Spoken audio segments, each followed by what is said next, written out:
Hello, Florian.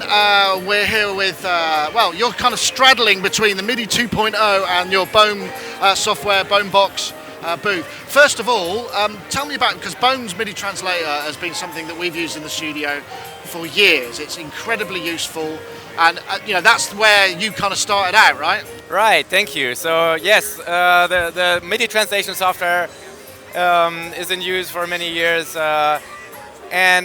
So the idea is that it will now eventually learn MIDI 1 to MIDI 2.0 translation.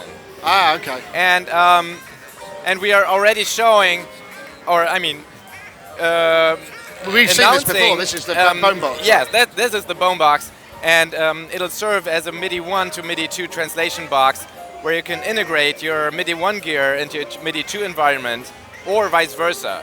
So depending where you're coming from, so that you have seamless integration of MIDI 1 and MIDI 2 devices. So quickly, but Bome Box is essentially kind of Bome software translator.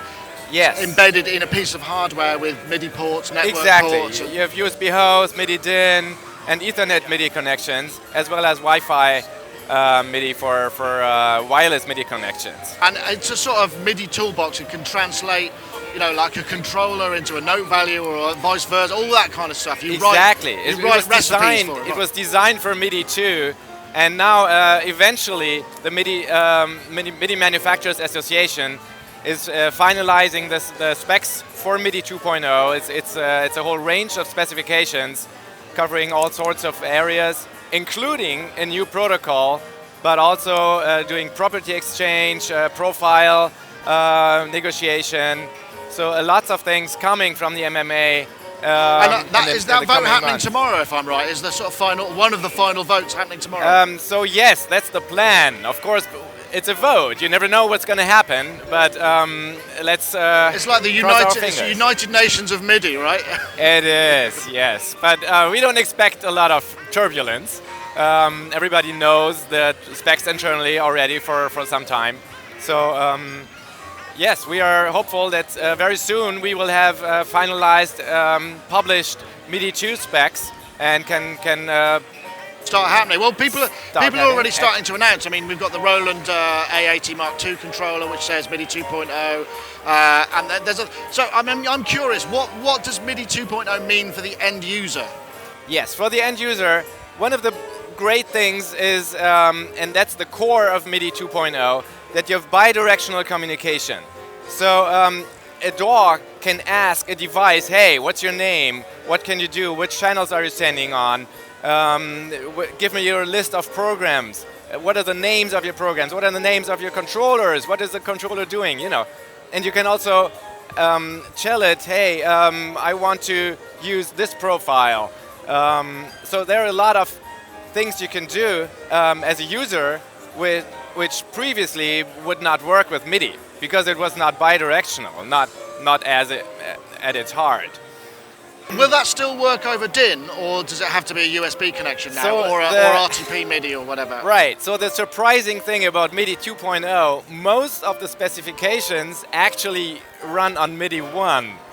So yes, like property exchange, profile configuration, all that is running on MIDI 1.0, so it runs over DIN only when you want to get to the new protocol. The UMP, Universal MIDI packet, including more channels, higher resolution, more controllers, you know, all the good stuff. Then you need a new transport. It's not really designed to deal with that much data, right? Theoretically, you could put it on DIN, but no manufacturer has interest in that. It's just too slow. And we'll move on to modern transports like USB, Ethernet. They'll be MIDI 2 capable. So do you think, are we likely to see then hardware that then has higher resolution sort of rotary encoders and faders, so we're going to step outside of the 128 values pretty sharpish, do you think? I think that's going to be happening very soon. Roland has announced a MIDI 2 ready keyboard. So as soon as the transports are ready for MIDI 2 protocol, Roland will, I assume, make it also interoperable. I suppose the thing is about it being a kind of transport level is that then comes down to sort of embedded drivers or drivers for specific devices. Yes, right? exactly. And of course, the Bome box will, with a firmware upgrade, be compatible with the MIDI 2 protocol. Interesting. So I wonder what. Is there things in there that, you know, obviously this is going to be MIDI 2.0 rather than, you know, 2.2 or 2.5. I mean, have you got roadmaps in place as well then for sort of added features and seeing how it goes? And right. So you could say that this is only the start, and the MIDI Manufacturers Association has a lot of ideas how we can now build on this new MIDI 2.0 environment. And add profiles, define lists of controllers. So that's one of the objectives, that there is one area dedicated to very well-defined controllers. So you turn a knob and you can exactly say, okay, this is now volume. And there's no doubt the receiver either handles it as volume or doesn't handle it at all. So that will help interoperability a lot. So, I mean, does that mean we can see things like, you know, like velocity will be able to have higher resolution as well? Because that's traditionally... Yes, and the MIDI 2.0 protocol will have 16-bit velocity and 32-bit controller values. So we're going to potentially see an enormous leap in expressivity and nuance to sound. Right? Yes, that's of course the goal, including per note control, what has been introduced with MPE on MIDI 1, but the MIDI 2 protocol will take that to the next level by allowing full per note control with pitch bend controllers addressed to a single note rather than a channel. And so of course, you'll have more channels too. So we could see a really interesting, I guess, I hate using the word, but it's kind of game-changing, right? It is, but you should never forget, it was designed from the ground up to be backwards compatible with MIDI 1.0. So you can always translate it back to MIDI 1, and with a MIDI 2 gear, you can interoperate with MIDI 1 gear. You just lose resolution. You cannot do per note control, but maybe translate it to MPE and sort of a MIDI 1 version of the features that you find in MIDI 2. Okay, so assuming the vote goes through swimmingly, everybody goes, right, we're done. When are we going to start seeing this implementation, do you think? Right, so it has to go through the